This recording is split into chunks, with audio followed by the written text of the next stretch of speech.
अस्सलाम वालेकुम, मैं हूं बतूल राजपूत और आप देख रहे हैं रेड जोन फाइल्स और मेरे साथ फहद हुसैन साहब मौजूद हैं। आज के प्रोग्राम में 3 अहम खबरों के हवाले से बातचीत करेंगे। सबसे पहले ये कि नून लीग में जो नई तैनातियां सामने आ रही हैं, पहले इसहाक डार साहब की और अब राना सनाउल्लाह को फेडरल कैबिनेट में पहुंचा दिया गया है मुशीर की हैसियत से।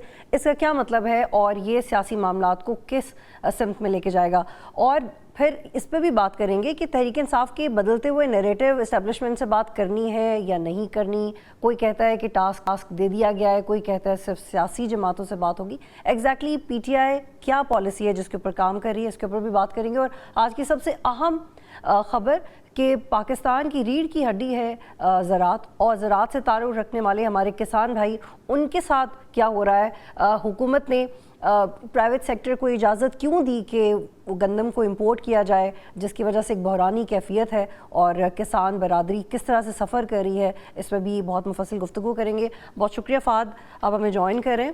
जी फ़ाद, ये नून लीग का क्या मामला है? अब तैनातियाँ हो रही हैं, ये डुअल मीनिंग है, सामने कोई और होगा, ड्राइविंग सीट पर कोई और होगा, एग्जैक्टली क्या चल रहा है?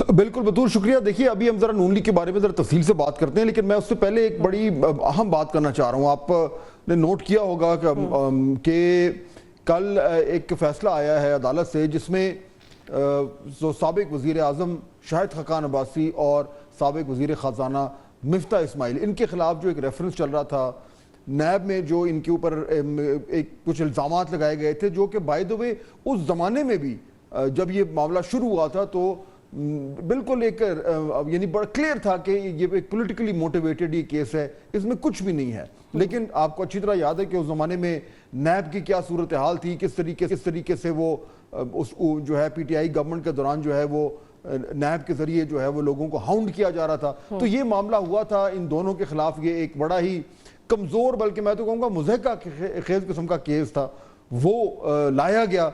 और उसके बाद उसके नतीजे में दोनों को, शाहिद खकान अब्बासी साहब को और मिफ्ता इस्माइल साहब को, दोनों को जेल में रखा गया। कई माह जो है वो जेल में रहे, और शाहिद अब्बासी साहब को तो ये कहा जाता है कि जो डेथ सेल होता है उसमें रखा गया। और उसके बाद ये मामला चलता रहा, और बिल आखिर कल अदालत ने ये जो है वो तमाम जितने भी इल्ज़ामात थे उनके ऊपर, उनको जो है वो बिल्कुल फारिग कर दिया और इन दोनों को बेगुनाह करार दिया। अब मैं इसका जिक्र इसलिए कर रहा हूं बतूल, क्योंकि ये एक बड़ा ही, यानी कि जब आप इस तरह की कहानियां सुनते हैं तो बहैसियत पाकिस्तानी आपको जितना भी दुख हो वो कम है, क्योंकि आपको ये अंदाजा होता है कि यहाँ पे पाकिस्तान में किस तरीके से जो एग्जीक्यूटिव अथॉरिटीज हैं वो इदारों को इस्तेमाल कर और अपने जो मुखालिफिन हैं उनके खिलाफ किस तरीके से उनको परसिक्यूट करती है कि और ये निज़ाम जो है उसकी इजाज़त देता है। और लोग ये नहीं समझते, या शायद हमें भी आदत हो गई है बतूल के हम भूल जाते हैं कि जब इस तरह की कार्रवाइयाँ होती हैं, चाहे कोई भी हो, यानी मैं ये नहीं कह रहा कि सिर्फ ये शाहिद खकान अब्बासी साहब और मिफ्ता इस्माइल साहब के साथ हुआ है, हर दौर में ये हुआ है। उससे जो उन पर बीतती है वो सिर्फ वो और उनकी फैमिलीज ही जानते हैं। और बल्कि कल एक प्रोग्राम में जब मिफ्ता इस्माइल साहब से ये पूछा गया तो मैं वो देख रहा था, और आप देखिए, मेरे ख्याल में मैं और क्या बयान करूं, अगर आपके पास वो क्लिप है तो आप दिखा दें ताकि उस पर थोड़ी सी बात कर लें। जी फहद, आप ये देखें कि कितना पेनफुल है, और आप ये कितना शर्मनाक है कि वो हमारे लोग जो कभी मुंतखब हैं या जो पार्टीज़ के फेवरेट रहे हैं या वो मकबूल हैं लोगों में, वो जब टेलीविज़न स्क्रीन्स पे आपको रोते हुए दिखाई देते हैं तो वो मैसेज क्या जाता है। ऑल्दो फात साहब, हमारे डिसएग्रीमेंट्स भी होते हैं सियासतदानों से, लेकिन मुझे यकीन है कि हम में से कोई भी एक दूसरे को इस हालत में नहीं देखना चाहता। आपको याद होगा कि फवाद चौधरी साहब भी एक प्रोग्राम में रो पड़े थे। फवाद चौधरी साहब ने भी बड़े, जब पावर में थे तो बड़े कुछ फैसले गलत किए, लेकिन नोबडी वांट्स दिस। बिल्कुल आप सही कह रही हैं। देखिए, यही वो, यानी वो तो चले उनके तो आंसू बह रहे थे, लेकिन ये इस निज़ाम का रोना है, और मुझे ये खत्म होता नजर नहीं आ रहा। ये तो दुख की बात है। अब देखिए, ये उस जमाने में ये पाकिस्तान तहरीक इंसाफ जो थी वो इक़्तिदार में थे और वो बड़े धड़ल्ले से सब कुछ करते थे। यानी क्या क्या बातें जो हैं वो नहीं की थी उस वक्त इमरान खान साहब ने, ओके जी मैं जेल में ये लोग हैं इनको ये कर दूंगा, मैं वो कर दूंगा। और ये तमाम लोग जो पीटीआई वाले ये मजाक उड़ाया करते थे یعنی یہ ہنسا کرتے تھے، یہ طنز کرتے تھے جب اس طریقے سے ان کے مخالفین کے ساتھ جو ہے وہ یہ سلوک ہوتا تھا، اور وہ یہ شاید سوچتے نہیں تھے کہ کبھی ان پہ بھی برا وقت آئے گا، وہ آیا، اور اب وہ یہ اسی طرح کے حالات سے وہ گزر رہے ہیں۔ سب یہ نہیں ہے کہ جی ان کے ساتھ بھی وہی ہونا چاہیے جو کہ مفتاح اسماعیل صاحب کے ساتھ ہوا یا شاہد عباسی صاحب کے ساتھ ہوا۔ ایشو یہ ہے کہ یہ کسی کے ساتھ بھی نہیں ہونا چاہیے۔